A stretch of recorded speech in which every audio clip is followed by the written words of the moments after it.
What is up, guys? It's the Sound Alchemist, and I'm here with Gershwan. Today we're back to answer your questions in another episode of For the Greater WAAAGH. This is a video series where we answer the questions left by you, the viewer. If you have a question for us, simply comment down below. Put question in front of your question because we get to those questions first.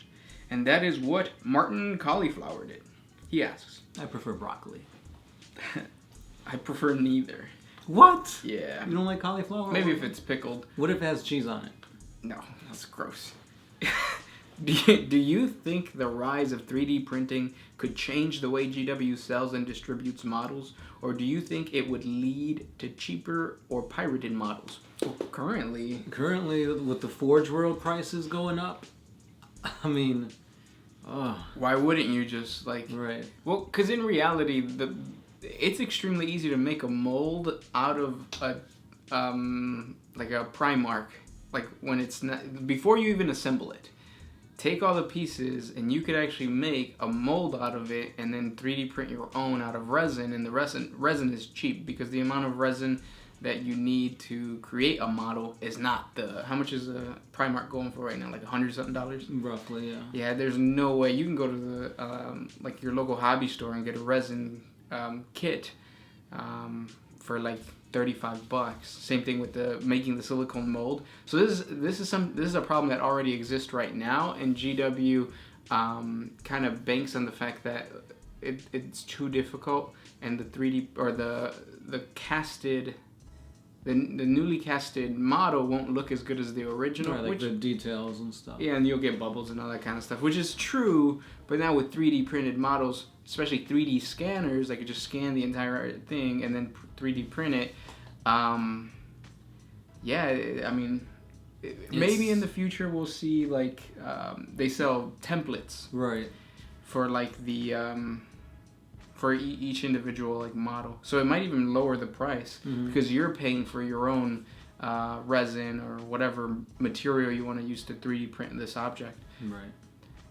But I mean, with the way Forge World is hiking things up, I feel like 3D printed stuff is just you're gonna see more of it and stuff like that. Especially on eBay, yeah. Yeah, the what is it, resin cast or whatever it's called. Mm-hmm. Especially if you live in the U.S. or Australia, of course you're not gonna buy Forge World models when you can just get a 3D printed one from some guy on eBay. We have a friend who just recently purchased a Forge World tank. He hasn't gotten the Forge World tank yet, but it is a 3D printed Forge World tank.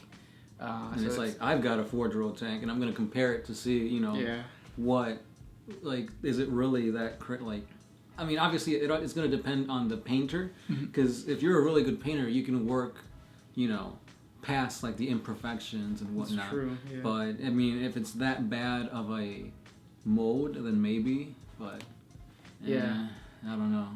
And then because that does bring up a good point. Like, if you're a good painter, you'll be able to take this crappy thing and make it better. But at the same time, if you're an orc player, why wouldn't you want to 3D print a Stampa? Because you get to customize it. You get to kit bash, and if there's imperfections, you work with those imperfections because that's what orcs are all about. Same thing with Nurgle stuff. Yeah. There's a bubble here. Make that into a disease or whatever. Exactly. It's kind of nasty.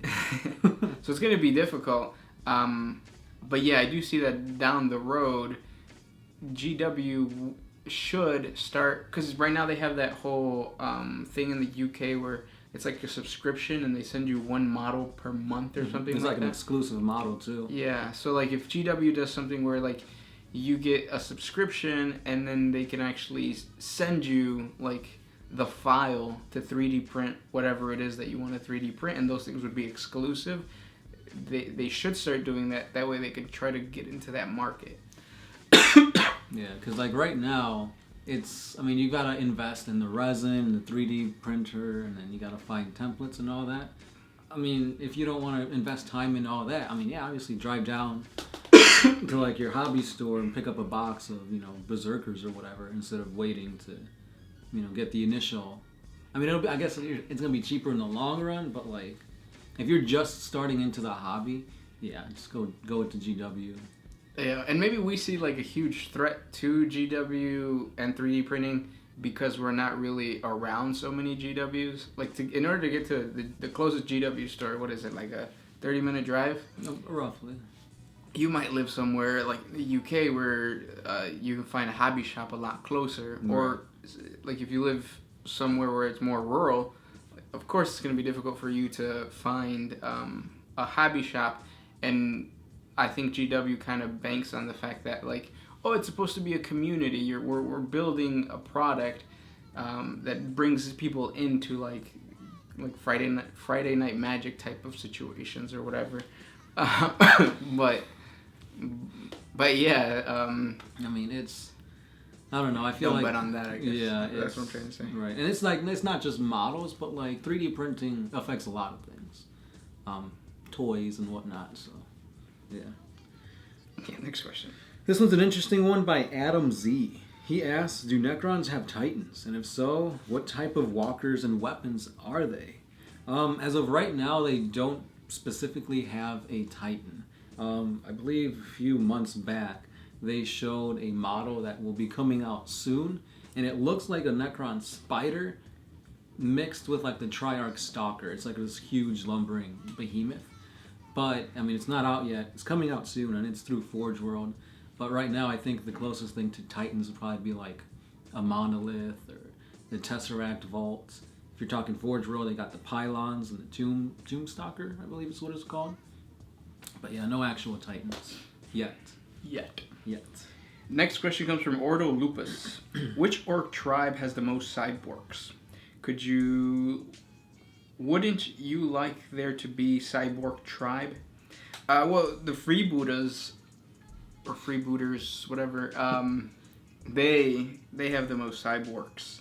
And cyborgs, if you don't know, it's just like, I think you get a 5+ invulnerable save or something like that. And it's just orcs that are, their legs are cybernetic or their arms are cybernetic. Think Iron Hands, but in orcs. Yeah, basically. And it'll be cool to have a tribe exclusively for that. I mean, I could already see all like the customization and conversion work. I mean, it looked pretty cool. Yeah, you can create your own tribe. Maybe with this new codex that's going to come out next month, we'll get like something like that. Because I know for the Tyranids, they got more hive fleets. Yeah. So maybe the orcs will get more tribes. Because, yeah, the orc tribes, other than the Bad Moons, but even the Bad Moons are just, they're rich, but they're not dedicated to mech, like mechanized things. So if we get a tribe that's just solely mechanized, like we have the Snakebites who are solely tribal, then it would make sense. We'll see when this new codex comes out. That'd be pretty cool. Like, I could already picture it in my head, but, Yeah. And then, just to answer the first question again, it would be the freebooters, even though the freebooters aren't really a tribe, they're outcasts. So, yeah. Brandon W. Hickman. What are your guys' favorite and least favorite Space Marine chapters? Favorite would probably be... I'll say 1,000 Suns. Least favorite? Least favorite, probably the... What are they called? The Iron Warriors. No. Okay. What's the other ones? Iron Hands? Iron Warriors. Iron Warriors are with Perturabo. Yeah, those guys. My favorite, Space Marine or Chaos Space Marine? They just that Space Marine chapter. Oh, okay. Then it's going to be Imperial Fist, because I have Imperial Fist and I like yellow. Makes things go boom. Bigger, I guess. And then my least favorite would be the Word Bearers, because I don't like them. They bear words. Yeah. Next question. This one is by Roger Schmuck. Could the Imperium survive in the Mass Effect universe 1 year before the Reaper invasion? You played Mass Effect.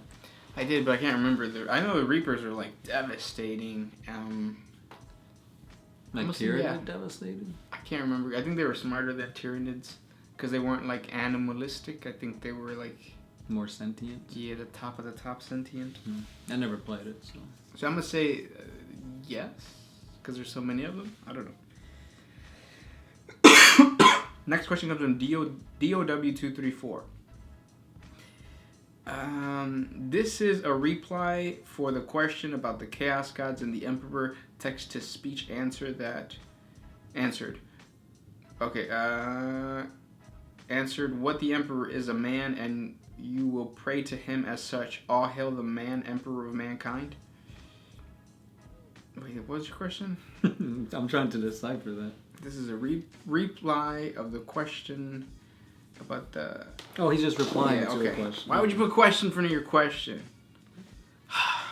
It's not a question. Oh, this one's by August Anderson, and this is a question.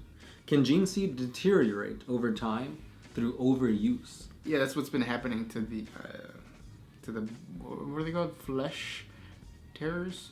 The flesh tears? Yeah. Because they're getting more and more like falling. They're falling to the black rage more often. Yeah. They're getting that red thirst. But then the Primaris gene seed kind of changed that a bit. But yeah. Next question comes from Martin Cauliflower again. Can robots, AIs, and Skitarii be corrupted and turned to chaos? Yes, it's called the Dark Mechanicum. And they have these giant robot AI evil guys called... I can't remember the name. Los Tigres del Norte. Yeah, Los Tigres del Norte. I feel like it starts with a D. But yeah, they're just basically giant AI monsters that got corrupted. Bunny Hop. If you were dying and chaos came calling, would you join? Heck yeah. But to do so, it meant you had to kill all your loved ones. I mean, if you're that far gone, well, no, I don't think I'd be able to do it. Currently, no. But like, if I'm like super old and like my wife is gone, the only people that are left are my kids who I don't know who they are yet. Heck yeah. Because I don't know who the kids are. Anyways. Next question comes from the Unlimited Gecko Gaming DS357. What's the Army of the Light? The Army of the Light is what Lupe Fiasco and that there is no more disease and that he's alright. That he's one of the generals inside the Army of the Light. And Kanye West and I think it was Common created back in the late 2000s. But in the Warhammer 40K universe, they were also called the Child Rebel Soldiers, and they were actually it was what's the guy from Nerd?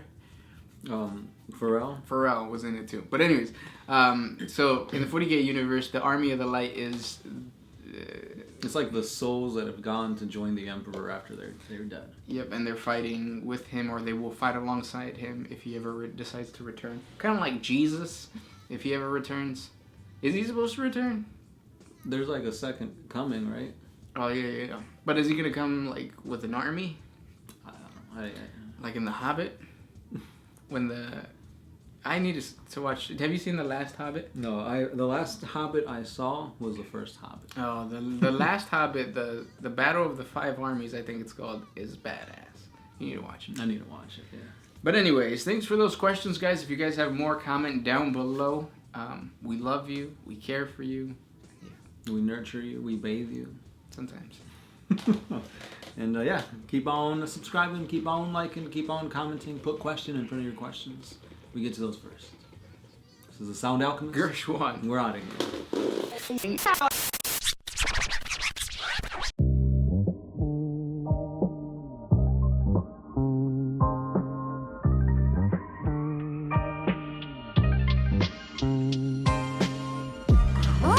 you could put my freedom first.